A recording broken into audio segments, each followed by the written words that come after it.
So right now I am at my radiologist, my radiology oncology appointment. This is the consultation before we start radiation. Did a good job with my thing today. Uh, Let me see if I can turn the camera around so you guys can see the little medical room, the exam room that I'm in.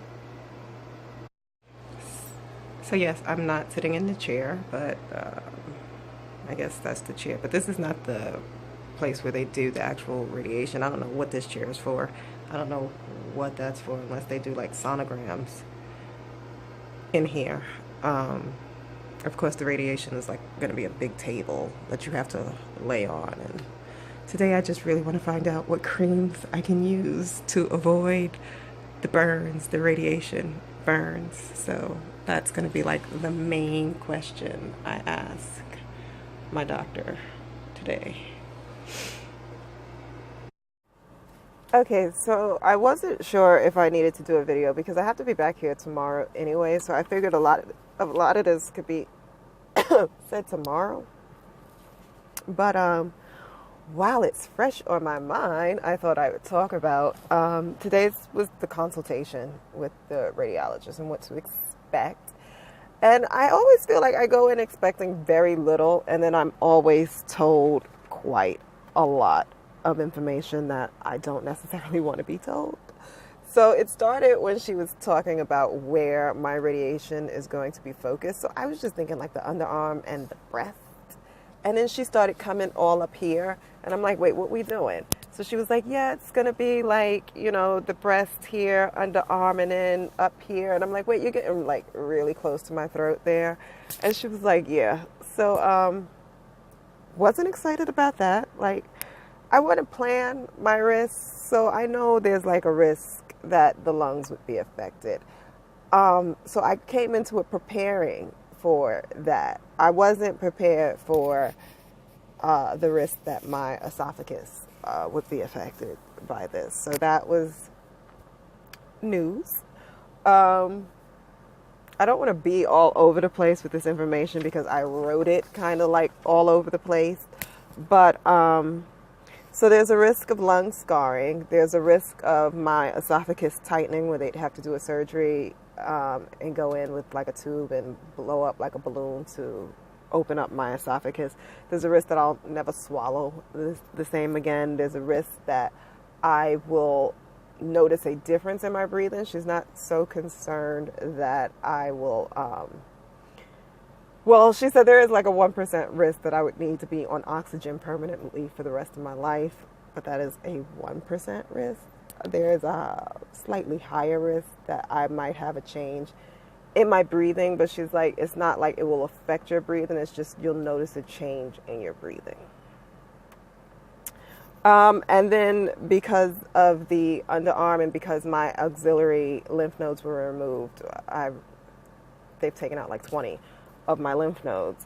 There's a risk of lymphedema. So, and then the skin problems, which we all know about that. I knew about that going in with like the possible skin blistering, but she's like, she doesn't like open sores at all. So she really manages the skin. They gave me a lot of skincare samples right now to try to see like which one I like the formulation of, because skincare, like lotions and stuff like that, you need to keep the skin hydrated, but at the same time, you can't use products with alcohol and antioxidants and fragrance and stuff like that. So you need moisturizing ingredients. You need moisturizing creams that at the same time don't have all of those over-the-counter ingredients in them. So she gave me quite a few samples to try out. You get like a sunburn on your skin because it's radiation. It's the same that's coming from the sun.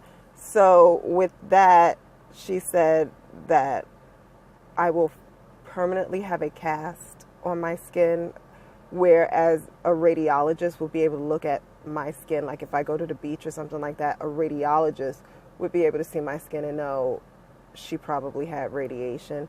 But to someone else, they're not going to notice. I'm going to notice because it's my body, of course, that there's going to be this discoloration where the cloud of radiation went.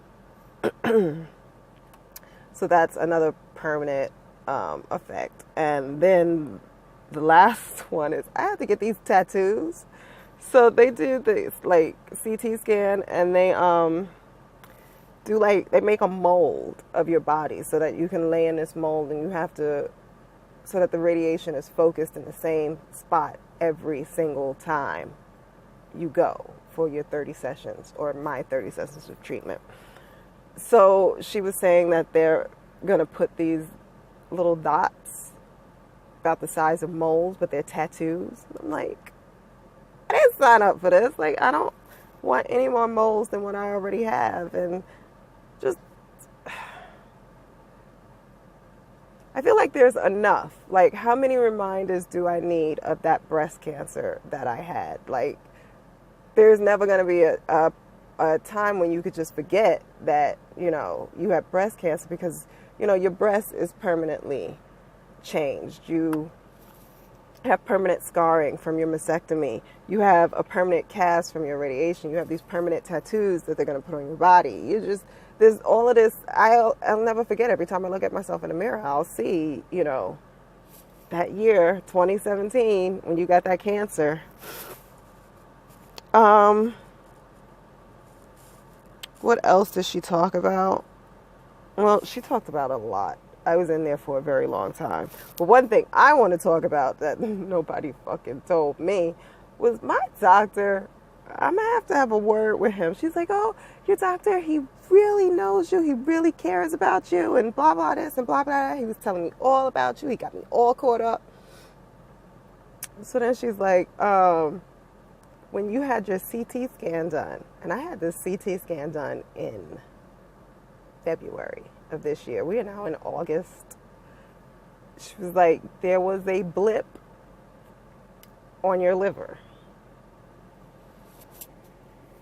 So I'm like, why am I just hearing about this? So she's saying that, you know, I don't want to worry you with it. She was like, I asked him if I could tell you about it. I'm like, why the fuck didn't he tell me about it? But she's like, most people, you'll see this blip.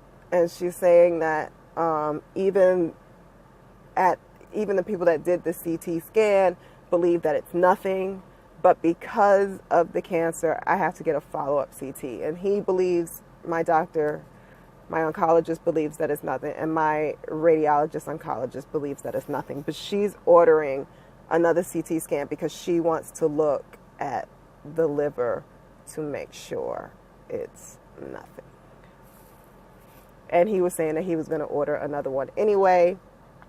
So they're on the same page with that. Anyway, we talked about my tissue expander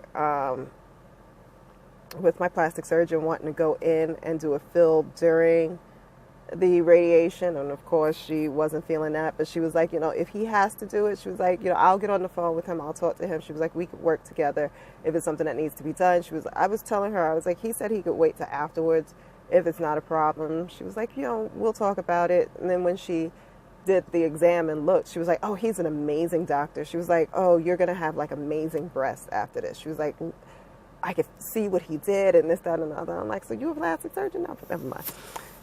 Anyway, it's a lot of information